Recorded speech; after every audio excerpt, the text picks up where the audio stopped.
everybody, it's Heather, the Butterfly Effect, plant-based extreme weight loss on a weigh-in Wednesday. And boy, it's so good to not feel bad. I feel 100% better this week. I'm not sick, I'm not coughing, and I'm feeling a whole lot better. So that is a very good thing. When last we left our heroin, I was feeling pretty down last week. You know, I had gotten off track, I had eaten some things and felt out of control, and I was starting to gain weight. And when I left you guys, I had gained 4 pounds. Unfortunately, I wasn't done gaining weight.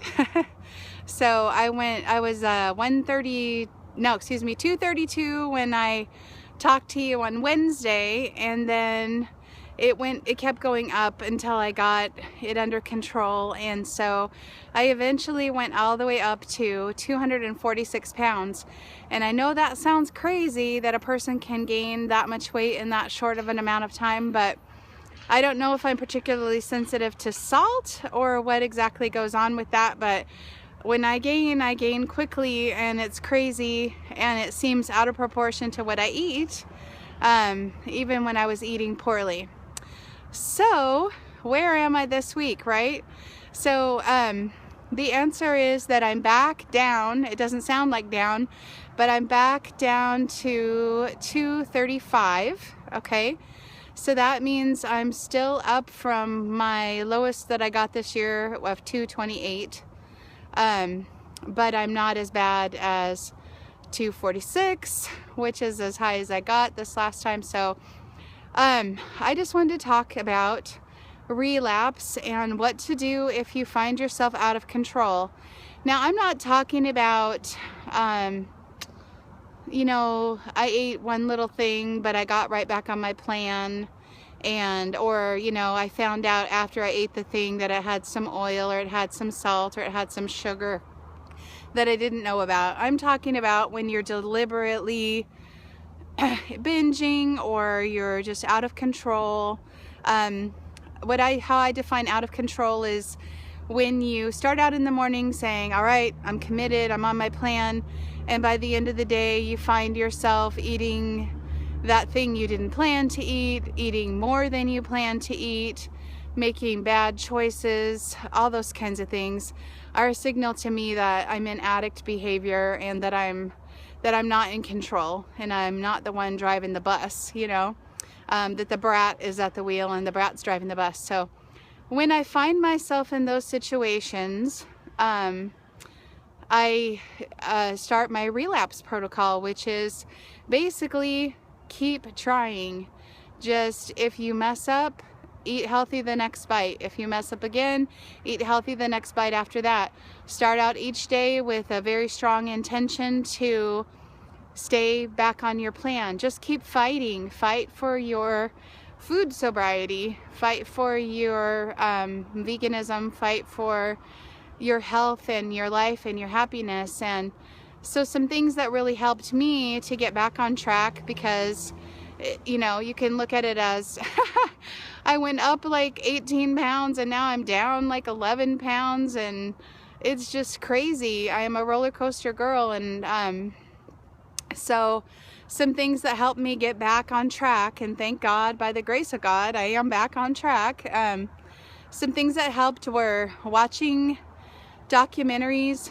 All the things that helped me go vegan in the first place helped me get back. I went to Veg Fest and I heard Dr. Clapper speak. I'm going to link to Dr. Clapper because he's awesome.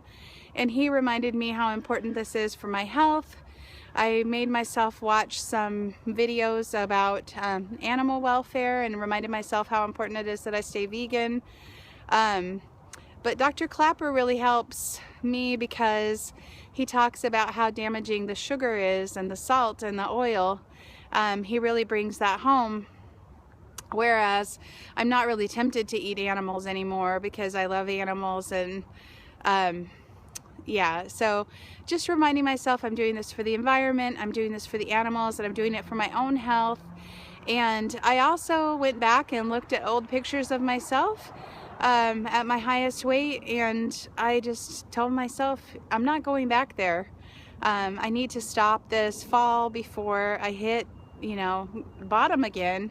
And so I just fought every single day.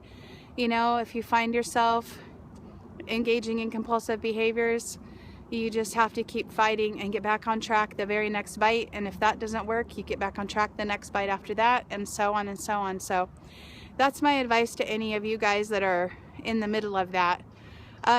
The other thing that keeps coming up that people keep asking me about is, hey Heather, you've lost over 200 pounds. What about saggy skin, or, you know, what about loose skin, all that kind of stuff. So I want to tell you what I'm doing to prevent loose skin. And some of it you'll like and some of it you probably won't like, because one of the main things is to lose weight slowly. We all want to lose weight quickly, and we have these crazy unrealistic shows like The Biggest Loser that show people losing 10 and 20 pounds in very short periods of time. And that is a great recipe for, go ahead and do that if you want to have to tuck your belly and your boobs into your socks, because your skin doesn't have a chance to bounce back, and you don't have a chance to visualize yourself as a thinner person. You don't have a chance to get used to that, so it's just not a good idea. So you want to lose weight slowly. And the other thing that you want to do is take care of the skin that you have. So support it with a raw food diet. If you can, as much raw as you can. Definitely a plant-based diet, but the more raw you do, it seems like it helps a lot with building collagen and helping. The next thing that's important is exercise, especially things that move your lymph around, like walking or jogging, or rebounding is supposed to be really good, which is jumping up and down on a mini trampoline. Moves your lymph around. Moving your lymph helps you to detox, and it helps to build collagen and connective tissue. You want to be really careful if you're a lady that you use a really strong sports bra, so that you don't, you know, compromise your connective tissue and make yourself more saggy. But rebounding is supposed to be really good. Another thing that moves the lymph is hot, cold showers. And the way a hot, cold shower works is you get in the shower and it's comfortably warm like a normal shower, and then slowly turn the water colder and colder and colder, as cold as you can stand it, and stay in there for about 2 to 3 minutes, okay? And then slowly, again, we're not trying to shock our system or burn ourselves or do anything like that. Slowly turn the water hotter and hotter and hotter, as hot as you can stand, but not hot enough to burn you. Be smart, right? Turn that water hot. And what that's going to do is, as you get cold, all your blood goes inside to protect your internal organs. It goes toward the center of your body. As you get hot, your blood flows outward to your skin to try to cool you off. And that's why you flush and you turn red and stuff like that. That's your blood going to your skin.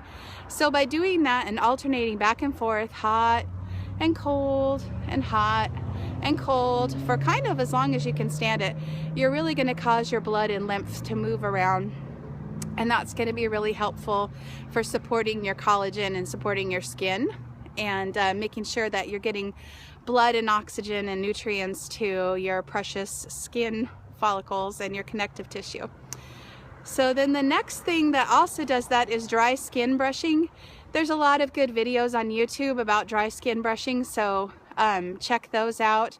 There is a right way to do it, and but even doing it the wrong way, basically you just want to make sure you're brushing towards your heart. So you start at your fingertips and brush up your arm. You start at your toes and brush up your leg. Start, you know, near your tailbone and brush up your back, that kind of thing. So you just want to always be brushing towards your heart, from what I understand. So it's not that complicated, and I don't really think you can do it wrong. Do it with a natural bristle brush, and just like it says, do it dry, and be really gentle while you're doing that, and you'll slough off dead skin, and you'll exfoliate, and you will you know, move around your lymph and move around your circulation, which again brings the blood and the oxygen to all your skin cells and supports your connective tissue. And remember, your skin is your largest organ, so you want to really take good care of your skin. Okay, you guys, so it's been quite a roller coaster for me in September. November. It has really been a crazy month. I was sick, I was out of control, I'm back in control, and I just want to have a normal, solid week. So that's what I'm trying to do, is just have a normal, solid week. I'm making sure that I eat enough of my food that I can have, which is raw fruits and vegetables, a little bit of steamed vegetables, a little bit of cooked beans. I have unprocessed starch, like potatoes and sweet potatoes and quinoa and things like that. I don't eat anything processed. I'm staying away from sugar and salt and oil. I'm making sure I'm getting in my 10,000 steps a day. I'm really proud of myself that even when I was sick, I did not miss a day of my 10,000 steps. So I feel good about that. And it kind of helped keep my self-esteem up when the food wasn't going right. You know, you can't out-train a bad diet, but you can sure help support your program and remind your body that you are on a plan by continuing your exercise, even if the eating isn't going right. Whatever is going right on your other pillars of health, make sure you're doing that. So if the eating's out of control, make sure you're getting the water, make sure you're getting the sleep, make sure you're getting the emotional support, make sure you're getting your exercise, make sure you're doing all the other things until you can, and just fake it till you make it. You know, support yourself every way you can, and don't give up on the food. Just keep trying, keep fighting for your plan, keep fighting for your life. You know, I've seen where I've been. It wasn't that long ago. I'm not going back there. I'm solid on my plan this week. I'm either it's really weird, I'm either up 6 pounds, or I'm, you know, from the 228 where I was, I'm up 6 pounds from that, or I'm down 11 from the 246 that I got up to. So you figure it out this week. I hope you guys are having a great week. If you have any other tips for how to take care of your skin, the last thing I want to say about the skin subject is I don't know one person who wishes she was still fat. You know, even if you get saggy skin, if it really, really bothers you, you can always have corrective surgery. I don't want to do that myself, but I know a lot of people opt to do that, and I think that that's great if they want to. I think it's good to prevent it by losing weight slowly and carefully and wisely, and doing the other things that I do to support my skin health. But, you know, I think fat still looks worse than saggy skin. It just does. It looks worse, and it's worse for your body, and it's worse for your health, and it's worse for your life. And so, you know, that's kind of, if that's my worst problem, is that I have some loose skin when I'm done with it, loose skin I can hide with clothes, I'm okay with that. I like that a lot better than being 436 pounds. And I don't know anybody that says, you know, I wish I was still, you know, 200 more pounds than I am now, or I wish I was even 100 pounds more than I am now, because I don't like this loose skin.